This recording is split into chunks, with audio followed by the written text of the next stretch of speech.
What's up, everybody, and welcome back to the channel. VP Tactical here, and today I wanted to do a update video on the Armaspec SRS that I actually installed in a couple of different rifles. In fact, this is a H2 4.7 ounce, and I had made mention in a number of my comments that I wanted to try it out on my 450 Bushmaster, and I'm glad that I did.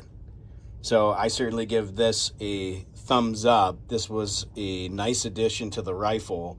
Not only did it reduce that pogo spring sound and hearing the old spring and buffer just slapping around inside of that recoil tube, or buffer tube, if you will, but it also mitigated some of the recoil, or the felt recoil, that I was getting from the rifle.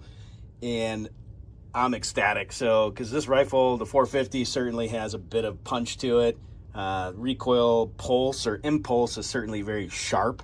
And so it's one of those things that, you know, regardless of putting on this little recoil pad here, which did help a little bit take the edge off, that SRS actually made a massive difference. So if you have a 450 Bushmaster, 458 SOCOM, or maybe a 50 Beowulf, this could potentially be a viable option for you to help mitigate, again, that recoil impulse. It's not going to take recoil away. There's still going to be recoil, but it's going to be nowhere near as sharp or pointed as it normally is without this and just using a regular buffer and spring. So, at any rate, and I did find out, again, I'm using an H2 on mine. That may not necessarily be the best for your setup, but it turns out that Armaspec actually makes one specifically for the larger big bore calibers, and it's a separate model number. If you have questions, don't hesitate, drop them below. But be safe, stay vigilant. Catch you on the next video.